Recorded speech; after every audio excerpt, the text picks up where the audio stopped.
keputusan sih sudah final ya, karena ini kan wasiat gitu, wasiat karena itu harus dijalankan amanat itu gitu. Jadi ya sudah, jadi nggak ada satu hal lagi yang bagaimana nanti ini kan hidup semati dan sebagainya. Udah yang tahu kan pihak keluarga lah yang berhak. Orang lain berkata apa, keluarga Vanessa dan keluarga almarhum istri saya yang berhak untuk menentukan makam Vanessa. Nekat pindahkan makam Vanessa Angel, 3 ulama kondang ini beri peringatan tegas. Dodi Sudrajat bisa dijerat 2 pasal ini. Belakangan ini publik heboh dengan kabar ayah Vanessa Angel, Dodi Sudrajat, yang bakal memindahkan makam anaknya tersebut. Nantinya, kata Dodi Sudrajat, jenazah Vanessa Angel akan disatukan dengan jenazah almarhumah ibu kandungnya di satu liang lahat. Akan tetapi, rencana Dodi Sudrajat ini mendapat banyak kecaman dari berbagai pihak. Salah satunya Ketua Umum Barisan Ksatria Nusantara atau BKN, Muhammad Rofi'i Mukhlis. Ketua BKN itu memperingati Dodi soal hukum memindahkan jenazah dalam agama Islam dan pasal pidana di Indonesia. Dalam Islam, tutur Rofi'i, pemindahan makam Vanessa tersebut haram hukumnya lantaran tak memenuhi syarat. Kenapa mau dipindah? Apa ada tanah longsor, kebanjiran, atau ada kepentingan hukum? Persoalan-persoalan hukum untuk penyelidikan dan penyidikan, kata Rofi'i, dikutip Isu Bogor dari unggahan sahabat Vanessa Marissa Ica lewat instastory-nya pada Sabtu 4 Desember. Kalau yang tadi barusan saya sampaikan itu tidak ada, maka haram hukumnya secara agama memindahkan jenazah almarhumah Mbak Vanessa Angel, jelasnya. Sementara dalam hukum pidana, Rofi'i mengatakan bahwa Dodi Sudrajat bisa dijerat 2 pasal, yakni pasal berita bohong dan pencurian mayat. Secara hukum yang ada di Indonesia, Pak Dodi Sudrajat nanti bisa dijerat dengan pasal berita bohong. 1, dan yang kedua Pak Dodi Sudrajat kena pasal pencurian mayat, tutur Rofi'i. Maka dari itu, sambung Ketua BKN, akan lebih baik jika Dodi menghentikan segala rencana yang tak sesuai dengan kaidah Islam. Rofi'i pun menegaskan jika alasan mimpi yang disebutkan Dodi sebagai alasan pemindahan makam Vanessa tidaklah dibenarkan dalam Islam. Sekali lagi, haram hukumnya memindah jenazah Mbak Vanessa Angel. Apalagi alasannya hanya mimpi. Jadi, alasan mimpi tidak bisa dibenarkan menurut agama. Nah, bagaimana secara pidana, secara hukum yang ada di Indonesia? Nah, Pak Dodi Sudrajat nanti bisa dijerat dengan pasal berita bohong. 1. Yang kedua, Pak Dodi Sudrajat bisa kena pasal pencurian mayat. Pencurian mayat.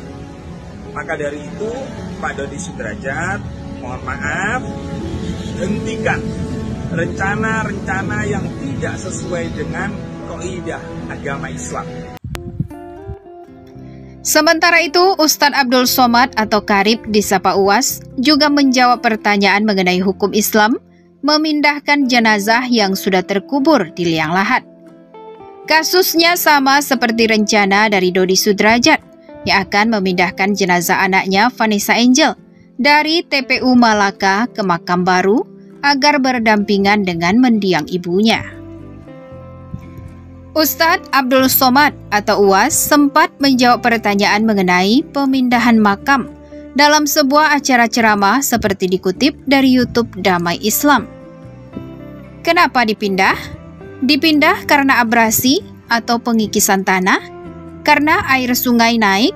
Boleh, jawab UAS saat memberikan ceramah dalam sesi tanya jawab. Menurutnya, pemindahan makam harus dikarenakan hal yang mendesak, darurat, dan memiliki alasan yang kuat. Kalau tak jelas sebabnya, maka tak boleh dipindah. Pemindahan kuburan penggalian Kota Panjang, PLTA Kota Panjang boleh. Banyak makam-makam yang dipindahkan, tutur Ustadz dengan logat khas Melayu ini. Dodi Sudrajat merencanakan pemindahan makam Vanessa Angel ini akan dilakukan setelah 40 hari meninggalnya sang artis tersebut. Kabar tersebut membuat sahabat Vanessa Marissa Ica kaget mendengar mengenai pemindahan makam yang akan dilakukan Dodi Sudrajat.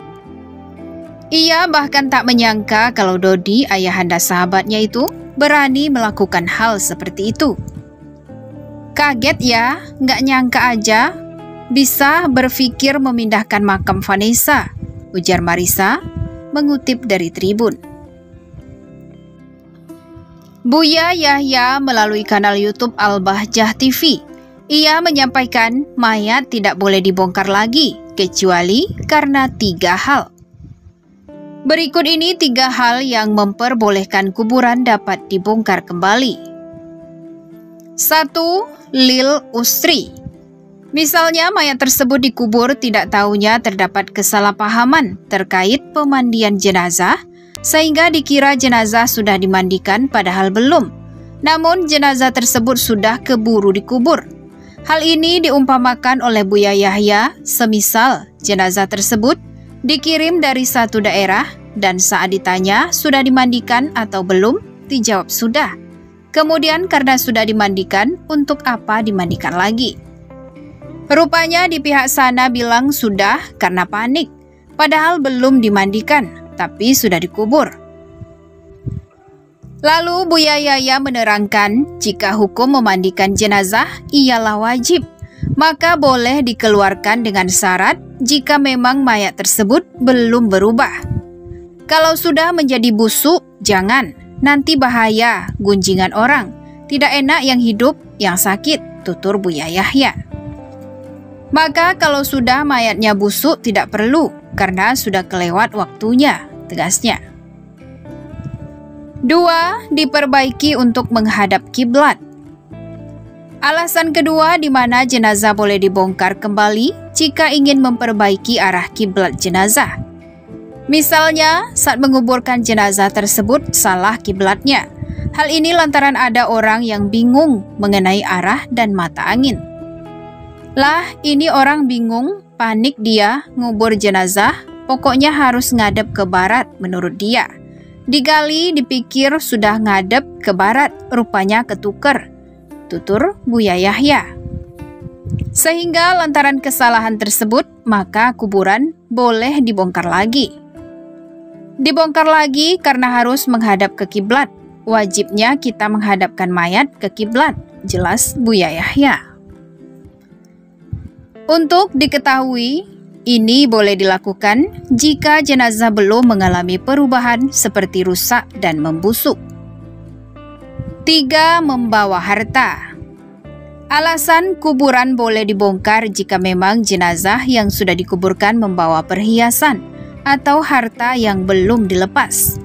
Buya Yahya mengatakan jika benda itu merupakan miliknya, ahli waris dan ahli warisnya tidak terima haknya, sehingga harus diambil dengan cara dibongkar. Tidak hanya gelang emas, Buya Yahya juga menuturkan termasuk pula gigi emas. Biasanya juru dakwah itu menjelaskan orang meninggal itu tidak membawa apa-apa, terangnya. Kalaupun ada sebagian orang misalnya giginya dari emas, kalau mati itu adalah milik ahli warisnya.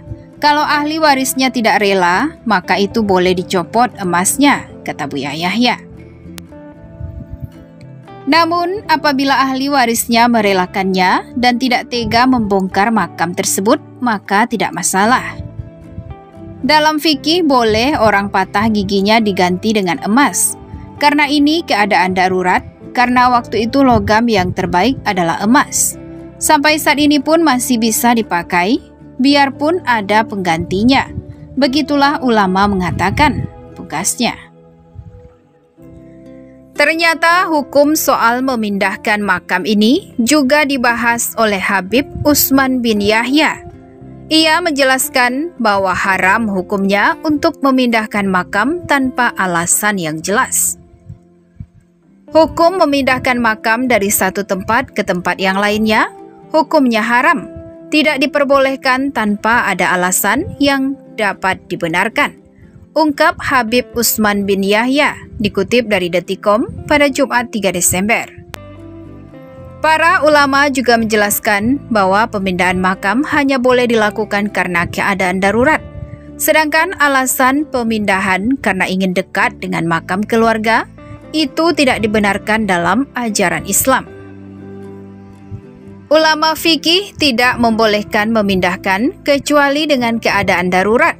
Contoh, jika terletak di dekat sungai atau pantai dan membuat rembesan terbawa arus atau mayatnya terkena air kotor, maka itu diperbolehkan untuk dipindahkan, kata Habib Utsman bin Yahya. Sedangkan memindahkan makam untuk dekat dan berdampingan dengan makam keluarga, maka itu tidak dibenarkan, tambahnya. Pemindahan makam seseorang juga dianggap melanggar kehormatan karena memperlihatkan aib, seperti yang diajarkan di dalam hadis. Hal ini juga dianggap sama saja melukai jenazah orang yang dimakamkan. Karena memindahkan mayat bisa melanggar kehormatannya, bisa jadi kelihatan aibnya, dan lain-lain, karena juga dalam hadis dijelaskan. Siapa orang yang mematahkan tulang mayat itu, sama seperti mematahkan tulangnya ketika dia masih hidup. Itu artinya ketika seseorang memindahkan mayat yang bisa menyebabkan patah tulangnya atau retak karena diangkat ataupun dipindahkan, maka kita telah melukai dan menciderai kehormatan mayat tersebut. Isi hadis soal pemindahan makam. Dan kita juga mengetahui bahwasanya Rasulullah Shallallahu Alaihi Wasallam dimakamkan di Masjid Nabawi dan Aisyah dimakamkan di pemakaman Baqi, dan tidak juga ada upaya ulama untuk memindahkan pemakaman tersebut. Tutup hadis tersebut.